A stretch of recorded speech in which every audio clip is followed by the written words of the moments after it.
Bonjour Emmanuel, de pouvoir participer à cette nouvelle phase et d'accompagner les salariés d'un côté, les familles, toutes nos différentes cibles qui ne connaissent pas Adagio et de les faire venir chez nous pour qu'ils apprécient la qualité de notre accueil, nos emplacements et de faire ensemble une très belle destination, une très belle histoire.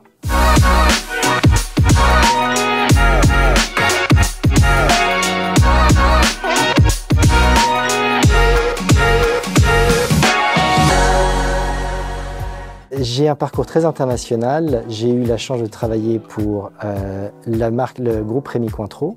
Groupe Rémy Cointreau qui se pose en référent des spiritueux haut de gamme, des spiritueux qui sont vendus à plus de 50 $. Je suis allé en Asie du Sud-Est, basé à Singapour en tant que directeur général de cette région à très forte croissance pour ouvrir des nouveaux marchés. J'ai eu ensuite la chance de rejoindre le comité exécutif du groupe Club Med, à Singapour toujours, en charge des villages d'Asie hors Chine, 10 villages dans des très belles destinations comme Phuket, comme Bali. J'ai eu ensuite comme mandat d'aller m'installer à Shanghai auprès de notre actionnaire Fosun qui a racheté le Club Med en 2015. Voilà, et puis après j'ai pris la décision de revenir m'installer en France après quasiment 13 ans passés à l'international et m'installer donc ici à Paris et de commencer l'expérience Adagio.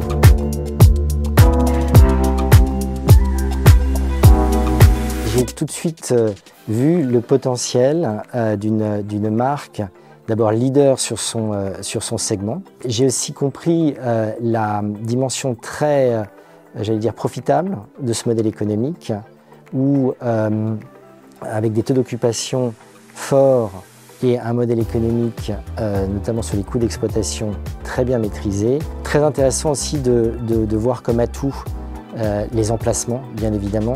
Les emplacements qui sont toujours très bien choisis, soit au cœur des grandes villes, notamment pour les clientèles loisirs, soit près des sièges pour nos clients corporate. La combinaison du leadership, du modèle rentable et j'allais dire de ces emplacements m'a tout de suite intéressé.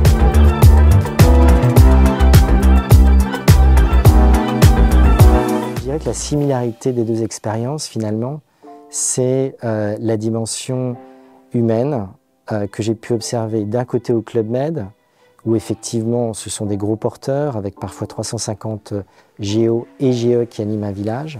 Chez Adagio, le modèle est beaucoup plus resserré, 7 personnes pour un Adagio Access, 10 à 15 personnes pour un Adagio, mais avec toujours cette dimension très spécifique du service et de la relation humaine. Nous, notre métier chez Adagio, c'est le séjour long. Je pense que la dimension humaine relationnelle est inscrite au cœur d'Adagio. Et moi, c'est ce qui me plaît beaucoup, cette hôtellerie relationnelle pour faciliter et embellir le séjour long qui m'intéresse.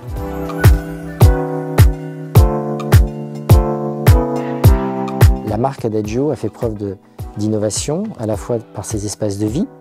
Le Cercle, qui est une initiative sur une 60aine de sites qui a commencé il y a plus de 5 ans, est une très belle démonstration de la capacité des équipes à repenser les parties communes pour se sentir comme chez soi. Ce qui est certain, c'est que l'appart-hôtellerie doit continuer à intégrer, j'allais dire, les évolutions des besoins de la clientèle loisir et corporate d'un autre côté. Donc il faut continuer à innover, continuer à rénover notre réseau.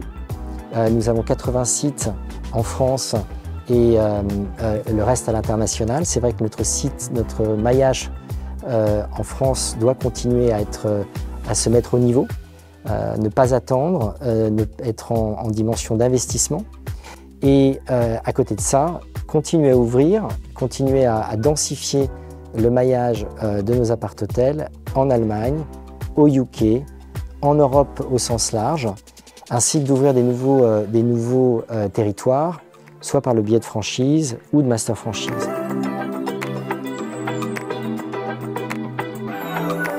Il faut se rappeler une chose, c'est que l'inventaire d'appart-hôtellerie rapporté au total de l'inventaire hôtelier est de l'ordre de 3% en Europe. C'est 8% aux États-Unis. Donc ça vous montre un petit peu la marge de progression avec beaucoup de marques qui émergent, qui doivent, des jeunes marques qui rajoutent de l'expérientiel à la dimension uniquement servicielle et fonctionnelle de l'appart-hôtellerie.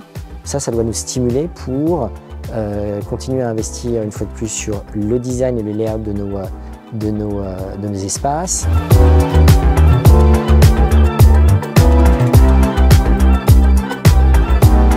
Adagio, effectivement, est une co-entreprise qui a démarré en 2007 avec la complémentarité de deux groupes qui sont effectivement de nature très différente.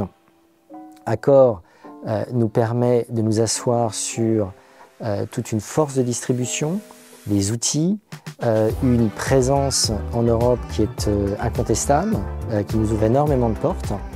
Pierre et Vacances, réciproquement, qui nous a permis de construire notre réseau en France, nous a permis de développer notre asset management et de se développer avec je dirais, cette chose particulière qui est le tourisme de proximité sur lequel Pierre et Vacances investit énormément en ce moment.